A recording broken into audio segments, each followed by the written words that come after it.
The space station floated in the darkness between three dying stars. They called it Prime. It was neutral ground. No species owned it. No flags flew above its metal walls. Here, enemies could meet without blood. Here, the galaxy came to talk. Pressed his face against the small window of the transport ship. He had never seen anything so large. The station stretched for miles in every direction. Lights blinked across its surface like 1,000 eyes watching the arriving ships. "Stop staring like a child," Minyu said from behind him. "You will make us look weak." Turned away from the window. His friend sat in the corner, checking documents on his tablet. Minyu was a translator. He spoke 9 alien languages and understood the politics of the galaxy better than anyone knew. He was also afraid. Could see it in the way his fingers moved too fast across the screen. "I am not a diplomat," said. "I fix engines. Why did they bring me here?" "Because the ship needed an engineer and you were available." Minyu did not look up. "Stay quiet. Stay in the background. Do not touch anything. Do not speak to anyone unless they speak to you first. And whatever happens, do not get involved." The transport shook as it docked with the station, grabbed the wall to steady himself. Through the window, he could see other ships arriving. Some were beautiful, covered in gold and crystal. Others were dark and sharp, built for war. The human transport looked small and plain next to them. They walked through long corridors filled with beings from across the galaxy. Tried not to stare, but it was hard. He saw creatures with 4 arms and creatures with none. He saw beings made of light and beings wrapped in shadow. Some walked, some floated, some moved in ways his mind could not understand. The other species did not look at the humans. They moved around them like water flowing past small stones, felt invisible. He was not sure if that was good or bad. The great hall of the council took his breath away. It was a massive dome, large enough to hold a small city. Thousands of seats rose in circles around a central platform. Representatives from every known species filled the room. The noise of their voices mixed together into a sound like distant thunder. The human delegation was small, 20 people. They sat in a section near the back, far from the center where the powerful species gathered. Found his seat and tried to make himself smaller. "Who are they?" he whispered to Minyu, pointing at a group entering through the main doors. The beings were tall and beautiful. Their skin was pale blue and their eyes glowed with soft silver light. They moved like dancers, each step perfect and controlled. They wore armor that seemed to be made of moonlight itself. Every one of them carried a blade at their hip. The Minyu said quietly, "Do not point at them. Do not even look at them too long." "Why?" "Because they are the greatest warriors in the galaxy. Their empire spans 12 star systems. They have never lost a war." Minyu's voice dropped even lower. "And they do not like humans." Lowered his hand and looked away. But he could not help glancing back as they took their seats in the center of the hall. They moved as one, like a single creature with many bodies. Then she entered. The room grew quiet. Even the constant hum of alien voices faded. Felt the change in the air, like the moment before a storm. She was tall, even for her armor was darker than the others, deep purple mixed with black. Her silver hair was pulled back tight against her head. Her face was sharp and cold, like a blade made flesh. She walked alone, and the other parted before her like waves before a ship. At her hip hung a sword. It was not like the other blades. Even from this distance, could see it was special. The handle was wrapped in white cloth, old and worn from centuries of use. The blade itself seemed to drink in the light around it. "That is Commander," Minyu said. His voice shook slightly. "She has killed more enemies than any living. They say her blade is called. It has been in her family for 1,000 years." "It looks dim," said. The sword did not glow like he expected. It hung dark and quiet at her side. "Blades are spirit-forged," Minyu explained. They only burn bright when their wielder calls upon them, or when held by one with a powerful soul. The brighter the flame, the stronger the spirit. He shook his head. Only blood has ever awakened those blades. They believe other species are spiritually empty, hollow. What do they think of humans? Minyu laughed, but there was no humor in it. They think we are useful, good for building things and trading goods, but we have no souls worth measuring. To them, we are like clever animals. Watched Commander take her seat. She sat perfectly still, her eyes scanning the room. For one moment her gaze passed over the human section, felt a chill run through him. It was like being looked at by a predator deciding if you were worth the effort to hunt. Then her eyes moved on, and remembered to breathe. The council session began. Speakers from different species rose to make their arguments, understood little of it. The politics were too complex, the history too deep. He was just an engineer. He fixed things that were broken. He did not understand why beings who could cross the stars still found reasons to hate each other. Hours passed, grew tired. His eyes kept returning to the delegation, to the silent warriors with their glowing eyes, to the commander who sat like a statue carved from ice. He did not know that his life was about to change. He did not know that by the end of this day, every being in this room would know his name. He was just a human, small, invisible, unimportant. But the galaxy was about to learn that it had been wrong about many things, and the lesson would begin with a blade falling to the floor. Shifted in his seat and waited for the long day to end. Outside the great dome, the three dying stars continued their slow collapse, and somewhere in the darkness between them, something ancient and powerful was already watching, waiting to see what would happen when a human reached for a weapon that was never meant for his kind. The summit of blades had begun, and nothing would ever be the same. The second day of the summit brought trouble. Felt it the moment he entered the great hall. The air was thick with tension. Voices were sharper, bodies were stiffer, something bad was coming. Minyu grabbed his arm and pulled him toward their seats. "Do not wander today, stay close to me." "What is happening?" "The Dominion arrived last night." Minyu's face was pale. "They hate there is old blood between them, very old, very deep." Looked across the hall and saw them. There were massive beings almost twice the height of humans. Their skin was dark red like dried blood. Their faces were flat with small eyes that burned with yellow fire. They wore no armor, only simple robes, but their bodies were weapons enough. Muscles moved under their skin like coiled snakes. The delegation sat directly across from the two groups stared at each other in silence. The hatred between them filled the room like smoke. Commander sat in her usual place. Her face showed nothing, but noticed that her hand rested on the hilt of her blade. The other warriors had the same pose, ready, waiting. A stood to speak. He was the largest of his kind, with scars covering his arms and face. When he opened his mouth, his voice was like rocks grinding together. "They speak of peace," he said. "They speak of honor, but we know the truth. They are cowards who hide behind their glowing toys." A wave of anger passed through the section. Warriors shifted in their seats. Hands tightened on sword hilts. They continued. "Their spirit blades are tricks, lights in theater, nothing more. Any fool can make metal glow."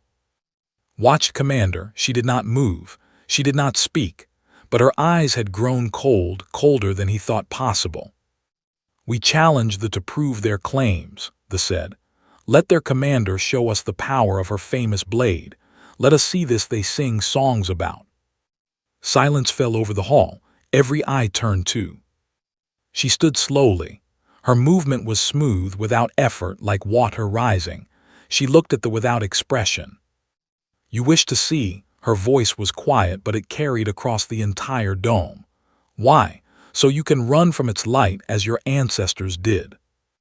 The yellow eyes flared. His lips pulled back to show teeth like broken stones. "Careful, Commander. Words have consequences." "So does ignorance." Took a step toward the center of the platform. But I will honor your request, not because you deserve it, but because the council should see the difference between steel and noise." She reached for her blade. The moment her fingers touched the hilt, the sword began to glow, soft at first, then brighter. Silver light spilled from the weapon like moonlight breaking through clouds. The glow spread across her armor, her face, her eyes. She drew the blade fully, and the light became blinding. Raised his hand to shield his eyes. Through his fingers he could see the blade burning white against the darkness. It was beautiful. It was terrifying. It was like holding a piece of a star. He stepped back. Even his massive body seemed small against that light. Held the blade high for all to see. It has burned for my family for 40 generations.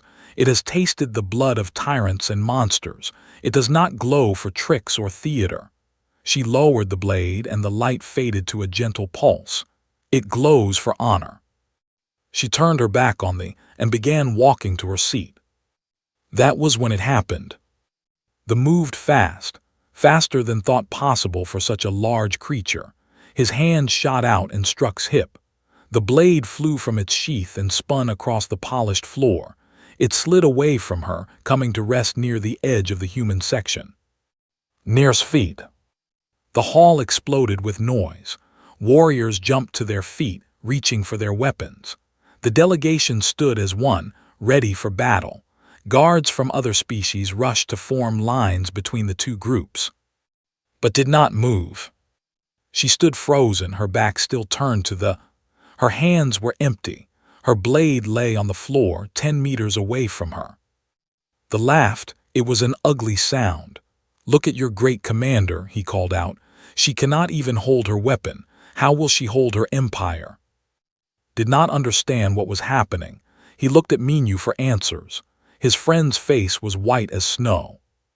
"This is very bad," Minyu whispered. "Very, very bad." "Why, she can just pick it up." "No, she cannot," Minyu's voice shook. "In culture, a blade knocked from your hand is the greatest insult. To touch another warrior's spirit blade without permission means death.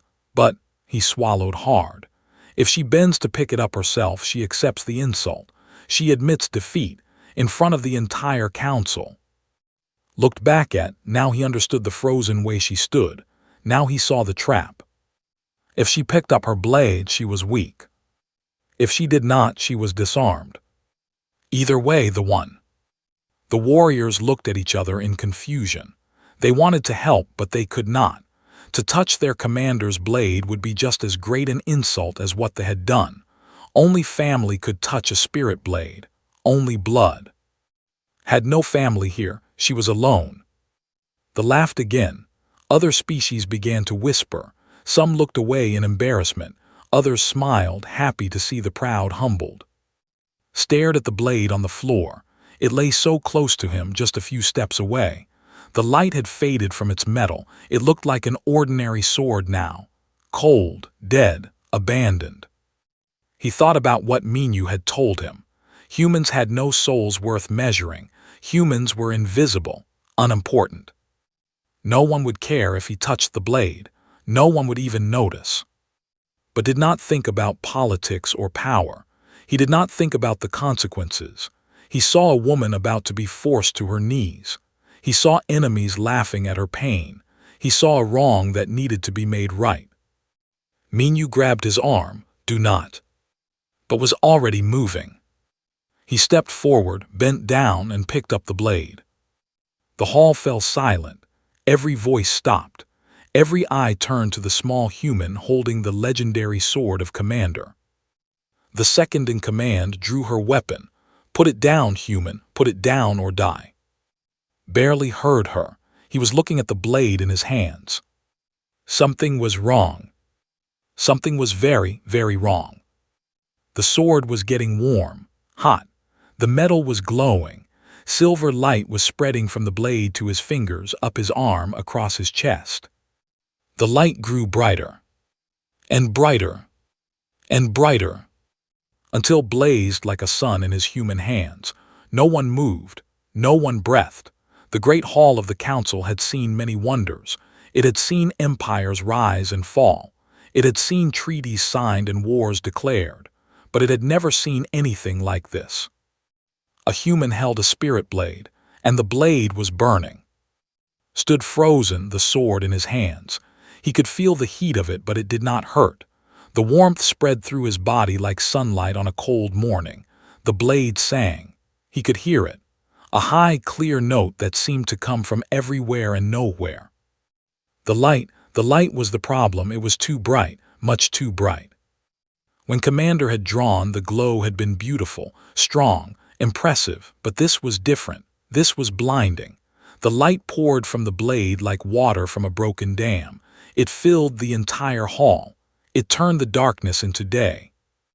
Raised his other hand to shield his eyes. Through the blazing glow, he could see shapes moving, people backing away, people falling to their knees. The warriors were on the ground. Not in attack, in surrender. Their heads were bowed. Their own blades lay flat before them. They knelt in circles around their commander, but their eyes were fixed on the impossible light in his hands.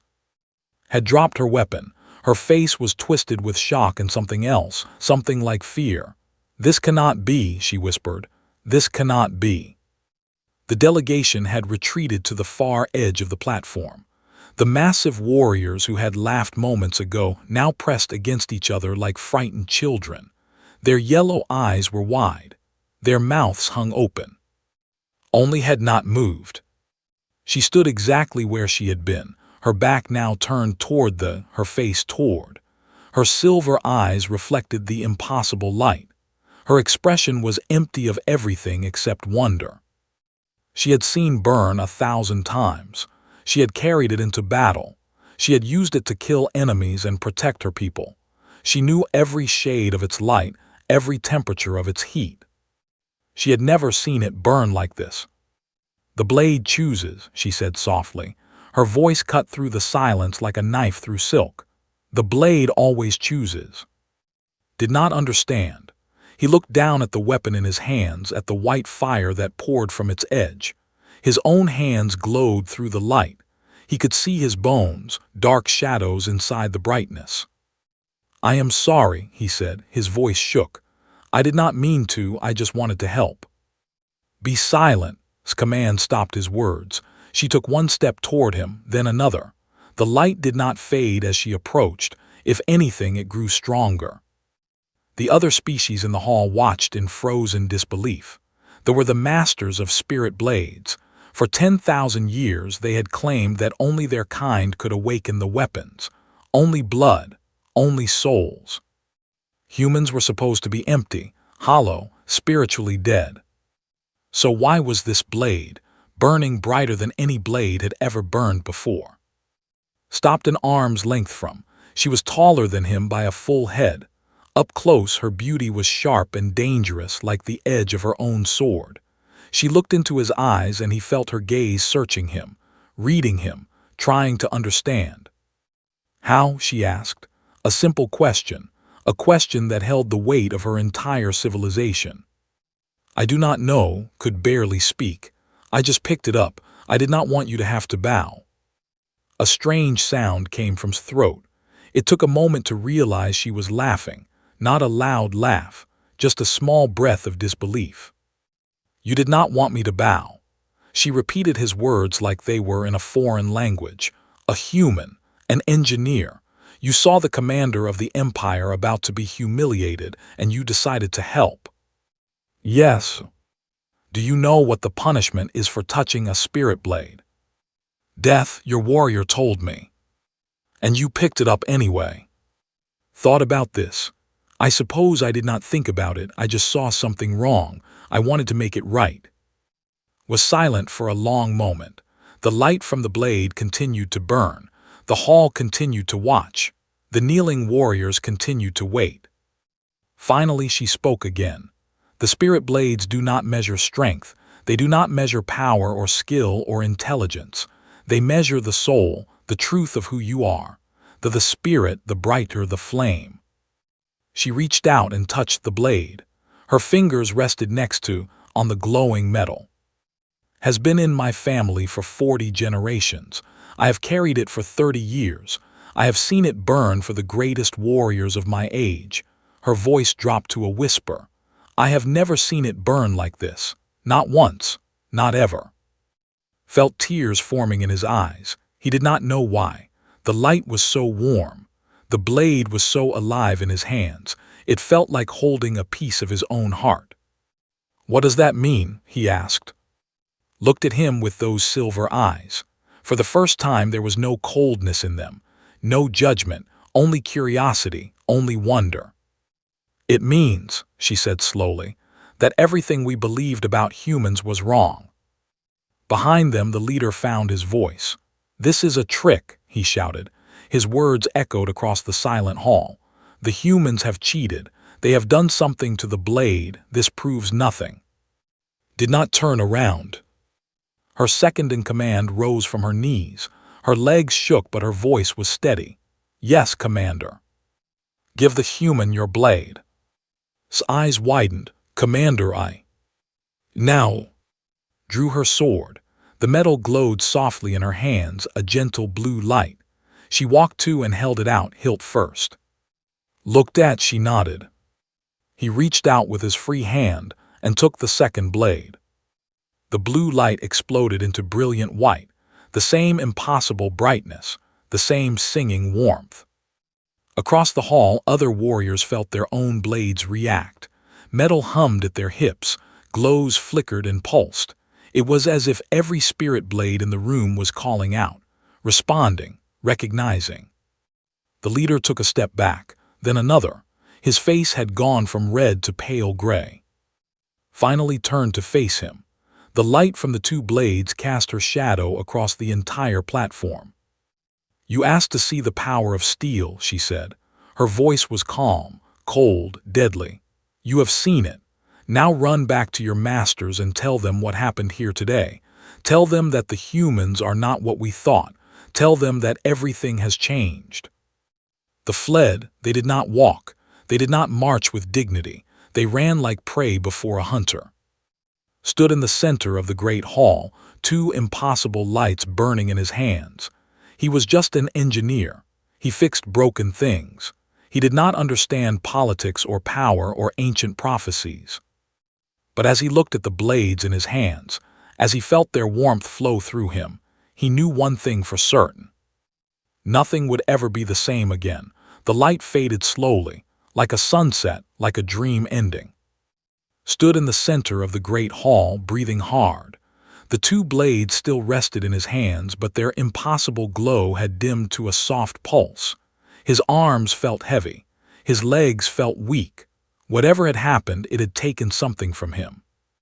He looked at Commander. She had not moved from her place beside him. Her silver eyes watched him with an expression he could not read. "I think," said softly, "these belong to you." He extended the blades toward her. One for, who stood nearby with tears running down her blue cheeks. Took first. The moment the blade left his hand, the light faded to its normal dim glow. She looked at the sword, then at the human, then back at the sword. "It is cold now," she said. There was something in her voice, loss maybe, or longing. Took her own blade with trembling fingers. She bowed deeply too, a gesture of respect that would have been unthinkable an hour ago. "Thank you," she whispered. "I do not understand what you are, but thank you." The great hall was still silent. Thousands of beings watched from their seats. The events they had witnessed would be discussed for generations. Stories would be told. Songs would be sung. And at the center of every story would be a small human engineer who had done the impossible. Minyu pushed through the crowd and grabbed his arm. His face was pale, his hands shaking. "We need to leave, now, before someone decides to study you or kill you." "Wait," his voice stopped them both. She dismissed the other warriors with a wave of her hand. They retreated, still watching with wonder and fear mixed in their glowing eyes. Only and remained. "I have questions," said, "many questions. I do not have answers." His voice was tired. "I am just an engineer. I fix broken things. I do not know why your blade reacted to me.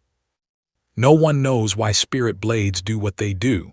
That is their nature. Stepped closer to him. This clothes could smell her, clean metal and something like flowers. But in 10,000 years of history, no one has ever awakened one. Not once. We believed it was impossible. Maybe you were wrong about humans. Maybe, eyes narrowed. Or maybe you are different from other humans. Thought about this. Was he different? He did not feel different. He had grown up on a small colony world. He had studied engineering because he was good with his hands. He had joined the diplomatic fleet because it offered travel and decent pay. There was nothing special about his life, nothing heroic, nothing legendary. I do not think I am different, he said honestly. I am very ordinary. An ordinary human who makes spirit blades burn brighter than they have ever burned. Almost smiled. Almost. That is not ordinary. The council session was clearly over. Representatives from other species were leaving their seats, whispering to each other, pointing at the human who still stood in the center of the platform. Some looked curious. Some looked afraid. Some looked angry, as if had personally insulted them by existing. The human ambassador appeared beside Minu. She was an older woman with gray hair and sharp eyes. Her name was, and she had been negotiating treaties since before was born. We need to get our people off this station, she said quietly. The situation is unstable. Other species will want answers. Some may want more than answers. You wish to run. His voice was cold. Hide your people away before anyone can examine them. I wish to protect my people. Surely you understand that, Commander. The two women stared at each other. Two leaders. Two warriors in their own ways. The air between them crackled with tension. Stepped forward. Please, I did not mean to cause trouble, I just wanted to help. Both women looked at him, with concern, with that strange, searching expression. You did help, said finally. You saved me from humiliation. You returned my blade with honor, she paused. In culture, such actions create a debt. I owe you. You do not owe me anything. I just did what seemed right. That is exactly why I owe you. For the first time, his voice softened. Do you understand what you did? Every other being in this hall saw a trap. They saw a political situation. They calculated costs and benefits. They did nothing.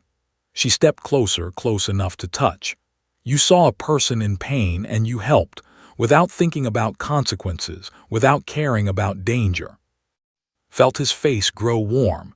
Anyone would have done the same. No, they would not, shook her head slowly.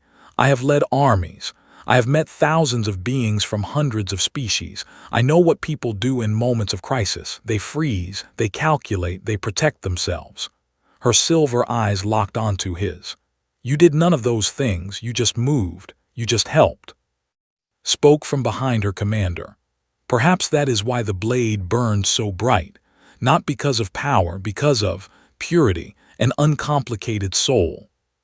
Nodded slowly, perhaps. Ambassador cleared her throat. This is all very fascinating, but we still have a practical problem. They will not accept what happened here. They will demand explanations, possibly revenge. Let them demand. His voice turned to steel. The human is under my protection now. Everyone stared at her, Minu even. Commander said carefully, that is unprecedented. So was what we witnessed today. Did not look away from. He returned my blade with honor. He proved that humans are more than we believed. I will not let him be harmed for that. What does protection mean exactly? Asked.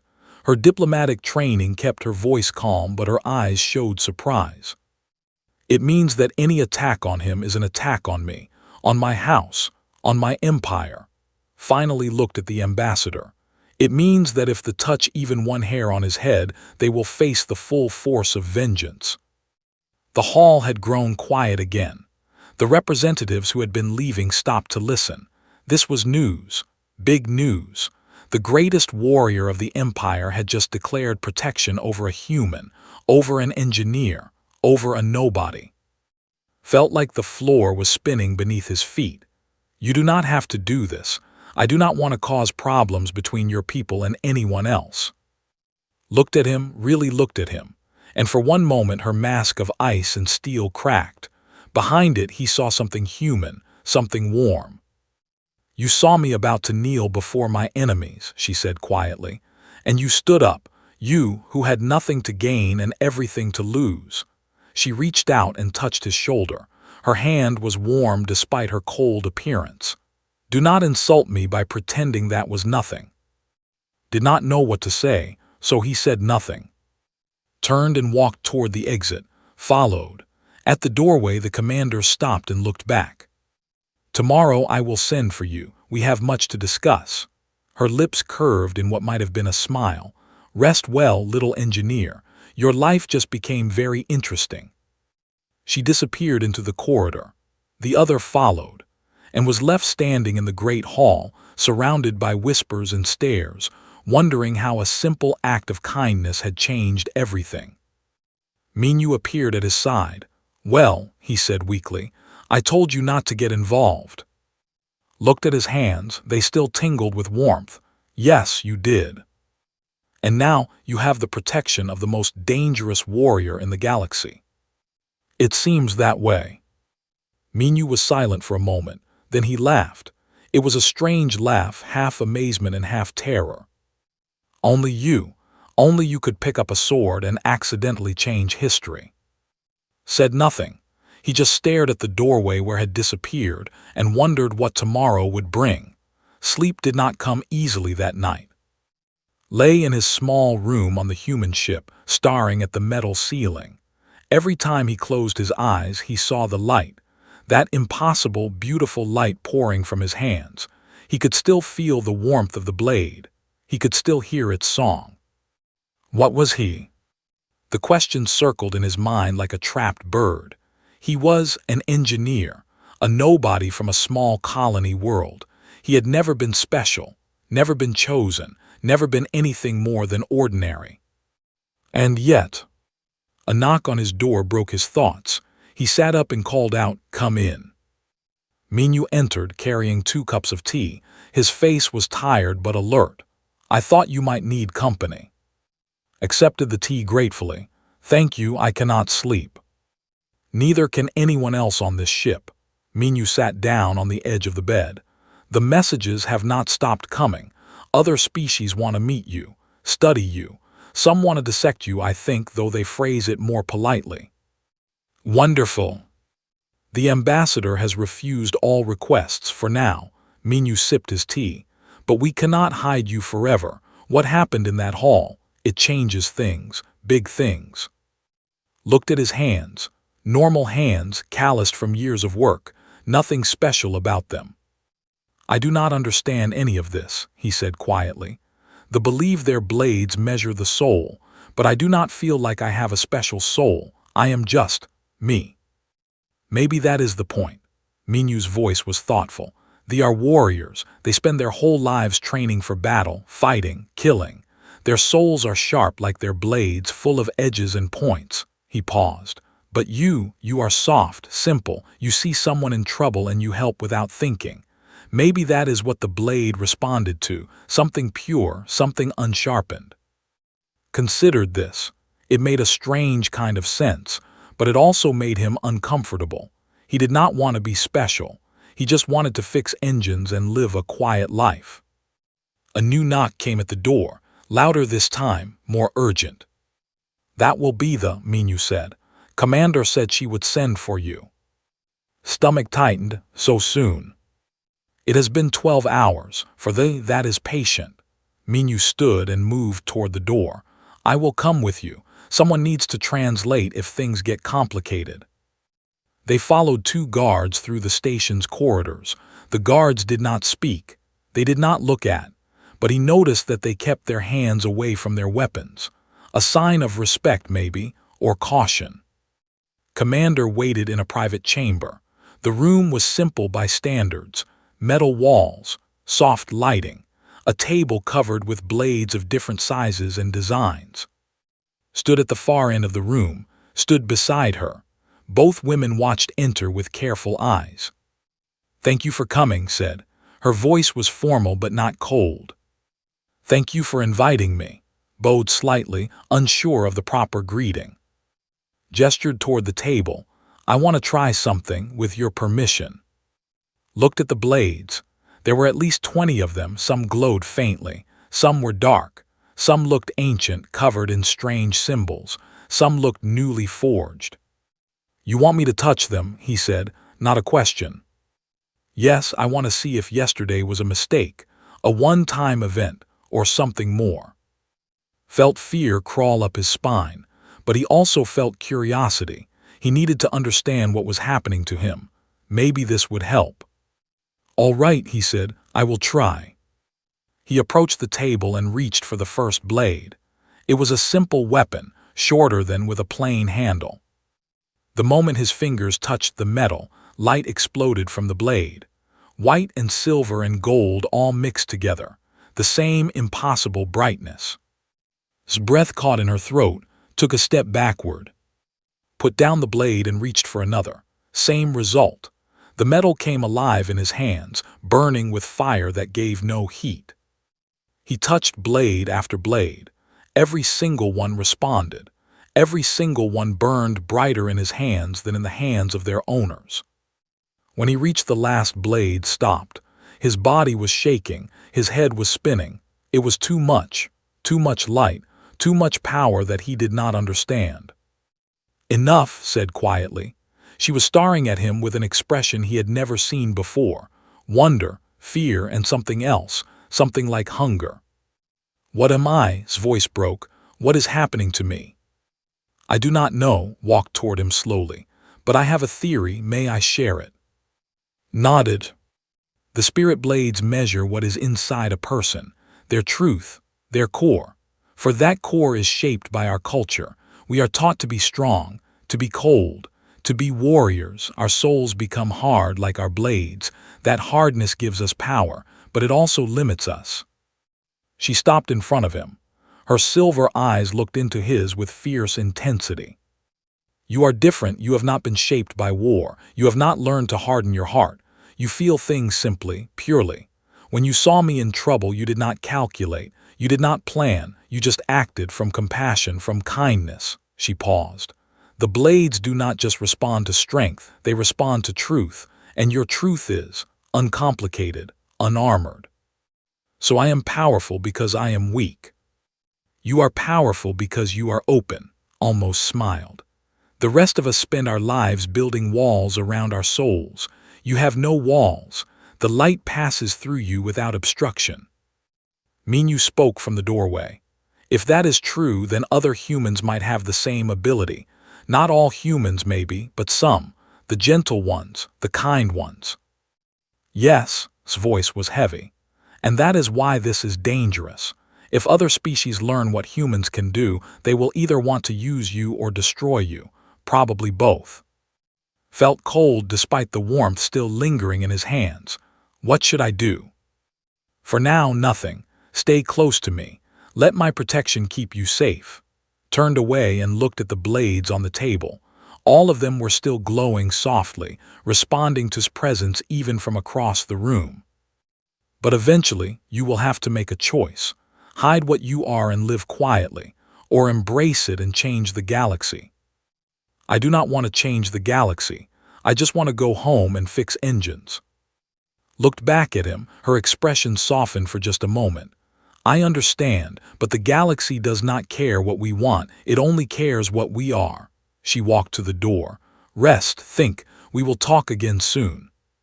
She left, followed. The guards escorted and Minyu back to their ship. They walked in silence for a long time. Finally, Minyu spoke. "She is right, you know. This is bigger than you, bigger than all of us." Nodded slowly. "I know." "What will you do?" Looked at his hands, ordinary hands, or so he had always thought. "I do not know yet, but I think," he paused, searching for words. "I think that whatever I decide, I want to stay true to who I am.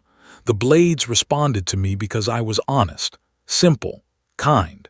If I change that, if I become hard and calculating like everyone else, maybe the light will fade. Mean you considered this, so your plan is to stay yourself. Yes, that might be the hardest plan of all. Smiled, though there was sadness in it. I know, but it is the only plan I have. They returned to the human ship. Outside, the three dying stars continued their slow collapse, and somewhere in the station, Commander stood alone in her chamber, staring at the blades that still glowed with borrowed light. She did not understand the human. She did not know what he was or what he meant for the future. But for the first time in many years, she felt something she had almost forgotten. Hope, that came at midnight, was finally falling asleep when the alarms began screaming. Red lights flashed across his small room. The ship shook with the sound of heavy footsteps in the corridors outside. He jumped from his bed and ran to the door. Minyu met him in the hallway, his face white with fear. "They are demanding you," Minyu said. "The delegation, they have called for a trial by combat." His blood turned cold. What? They claim that what happened in the Great Hall was trickery, deception. They want you to face their champion in combat to prove the truth. Minyu grabbed his arm. "If you refuse, they say it proves you are a fraud, and they will demand your arrest." Ambassador appeared at the end of the corridor. Her gray hair was messy from sleep, but her eyes were sharp and alert. "Come with me, both of you. The council is gathering." They moved through the station's corridors at a near run. Other species watched from doorways and windows. Word had spread quickly. Everyone wanted to see what would happen to the human who had made blades burn. The council chamber was half empty at this hour, but they were there, standing in a tight group near the central platform. Their massive red bodies seemed even larger in the dim lighting. Their yellow eyes burned with hatred. The leader stepped forward. His name was Learned, the strongest warrior of the Dominion, the one who had Nox's blade from her hand. "The human must face trial," declared. His voice echoed through the chamber. "He claims to have power over spirit blades. Let him prove it in combat. If he is truly what he appears, he will survive. If he is a fraud, he will die. Either way, the truth will be known." Stepped forward. "This is madness. He is an engineer, not a soldier. Combat against your champion would be murder, not a trial. Then he should not have interfered in matters beyond his understanding." Smiled, showing his stone-like teeth. "Unless the humans wish to admit that their engineer is a fraud, a trick, nothing more than lights and theater." The chamber fell silent. The trap was obvious. If fought, he would die. If he refused, they would claim victory. Either way, they won. Felt despair settling in his chest. He was not a fighter. He had never held a weapon in anger. Against, he would last perhaps 5 seconds before being torn apart. Then a voice cut through the silence like a blade through silk. "He will not fight." Commander walked into the chamber. She was dressed in full battle armor, her purple and black plates gleaming in the light. Hung at her hip, its soft glow pulsing like a heartbeat. Turned to face her. His smile faded into a scowl. "This is not your concern, Commander. The human insulted our honor. He must pay." "He returned my blade with honor. His life is under my protection." Stopped at the edge of the platform, close enough to that she had to look up to meet his eyes. She did not flinch. "If you want to challenge him, you challenge me." A murmur ran through the watching representatives. This was unprecedented. A commander offering to fight in place of a human. It was more than protection. It was a statement. Laughed, but there was uncertainty in his voice. "You would risk your life for this creature, this insect." "I would." His voice was calm, cold, deadly. "He showed me honor when no one else would. I will repay that with my life if necessary." Appeared beside her commander, her own blade drawn. "As will I." Other warriors entered the chamber. One by one, they took positions behind. Their blades were drawn. Their eyes were fixed on the. His yellow eyes moved from face to face, counting the opposition. His smile had completely disappeared. Fighting alone would be difficult. Fighting her entire guard would be suicide. You would start a war over this human. His voice had lost some of its confidence. I would end one. Took a step forward, the light from grew brighter, responding to her anger. Your people have insulted the twice now, once by knocking my blade to the ground, once by threatening a man under my protection. I have been patient. I will not be patient again. The chamber was completely silent. Every eye was fixed on the confrontation. The balance of power in the entire galaxy hung on what happened next. Stepped forward before he could stop himself. Wait. Every head turned toward him. His expression shifted to surprise. Eyes narrowed. You do not have to do this, said Tu. I do not want people fighting because of me. I do not want a war. This is not about you anymore. His voice was gentle but firm. This is about what is right, about honor, about showing the galaxy that humans are more than they believed. But people could die. People die for worse reasons every day. Turn back to face. The human has more honor than your entire delegation combined. He stands here offering peace when he has every right to demand vengeance. That is the kind of spirit that makes blades burn. She pointed at, now choose, fight me, or withdraw your challenge. His massive hands clenched into fists. His body shook with barely contained rage. For a long moment was certain he would attack. That blood would be spilled in this chamber before the night ended. Then another voice spoke, older, calmer, weighted with authority. The Dominion withdraws its challenge. An elderly stepped forward from the back of the delegation. He was smaller than the others, his red skin faded to a dusty pink, but he moved with the confidence of supreme power. Spun toward him, Elder, you cannot. Silence. The old's voice was like iron.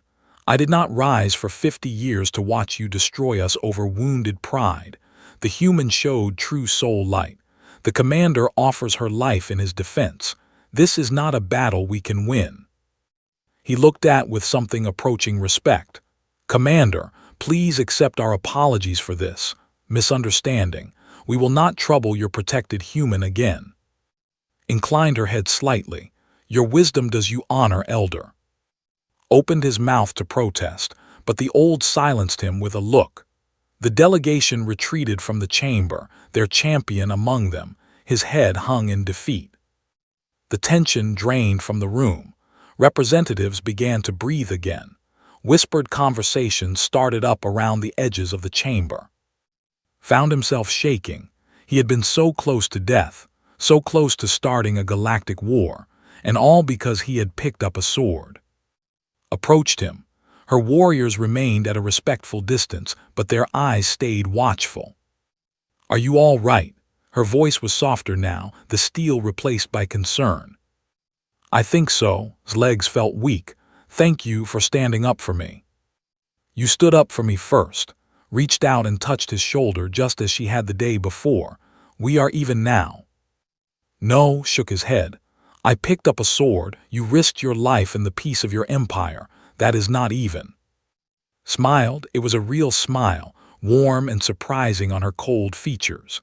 Then I suppose you still owe me. Despite everything, found himself smiling back. I suppose I do. Joined them, sheathing her blade. Commander, what do we do now? The will not forget this humiliation, and other species are watching. They will want to know more about the human. Let them watch. Let them wonder. Turned toward the chamber's exit. The galaxy is changing. We can either lead that change or be swept away by it. She looked back at one last time. Rest, little engineer. Tomorrow we begin the hard work. What hard work? Smile turned mysterious. Teaching the galaxy that humanity is not what they thought, and maybe teaching you what you really are. She left, her warriors following like shadows, and stood in the great chamber, surrounded by whispers and stares, wondering what dawn would bring. Outside the station, the 3 dying stars pulsed with ancient light, and somewhere in the darkness between them, a message was being sent to distant worlds. News of a human who made blades burn. news of a commander who protected him, news of a galaxy on the edge of transformation. The summit ended 3 days later, but nothing was the same. Watch from the observation deck as ships departed from Prime. The left first, their dark vessels vanishing into the void like shadows fleeing from light. Other species followed, one by one, carrying with them stories that would spread across the galaxy. Stories about a human, stories about a blade, stories about light that should have been impossible. Minyu stood beside him, his reflection visible in the glass. The messages have not stopped. Every species wants to know more about humans. Some are sending diplomatic missions. Some are sending scientists. Some are sending spies. And some are sending soldiers, I imagine. Probably, Minyu sighed. The ambassador says we need to be careful, not show too much, not reveal too little, walk a line between curiosity and fear. Thought about this. A week ago he had been an engineer, a nobody. His biggest concern had been fixing a broken cooling system on the transport ship. Now he was at the center of something that could change everything. Do you regret it? Minyu asked quietly, picking up the blade. Considered the question carefully. He thought about the light, the warmth, the song of the sword in his hands. He thought about his face when she realized what had happened, about the running in fear, about the warriors kneeling before him. No, he said finally, I do not regret it. I did what felt right. Whatever comes next, I can live with that. A soft sound came from behind them. Turned to find Commander standing in the doorway. She was not wearing her battle armor. Instead, she wore simple clothes, deep blue fabric that made her pale skin look even more striking. May I join you? She asked. Nodded, Minyu excused himself with a small bow, leaving them alone. Walked to the window and stood beside. They watched the stars in silence for a long moment. The summit achieved nothing, she said finally. The treaties were not signed. The disputes were not resolved. All anyone will remember is you. I am sorry if I ruined your negotiations. Laughed softly. It was a surprising sound, light and warm. You did not ruin anything. The negotiations were failing before you arrived. Old hatreds run too deep. She paused. But you gave us something else, something better than treaties. What? Hope, wonder. A reminder that the galaxy still holds mysteries. She turned to face him. They have grown tired. We have fought for so long, conquered for so long, that we forgot why we started. We forgot that there was more to life than war and power. Met her silver eyes. They were softer now than he had ever seen them. And a human making a sword glow reminded you of that. Not just a human. You, your kindness, your simplicity, reached into a pocket of her clothing and pulled out something wrapped in white cloth. I want you to have this. She unwrapped the cloth to reveal a small blade. It was simple, without decoration, about the length of his forearm. The metal was dark and cold. What is it? Asked. A spirit blade, unbound. It has no history, no previous owner. It is waiting for someone to awaken it. Held it out to him. I want that someone to be you. Stared at the blade. I am not a warrior. I cannot accept a weapon like this. You are not a warrior. That is exactly why you should have it. His voice was firm. The spirit blades were never meant only for warriors. That was a corruption of their true purpose. They were meant to show the truth of a person's soul, to remind us what matters. She pressed the blade into his hands. The moment his fingers touched the metal, light bloomed from the sword. Soft and golden like sunrise over a calm ocean. Not blazing like it blazed, but warm, gentle, alive. Smiled. I thought so. The blade knows what it wants you. Looked at the glowing weapon in his hands. It felt right somehow, like it had always been waiting for him, like he had been walking toward this moment his entire life.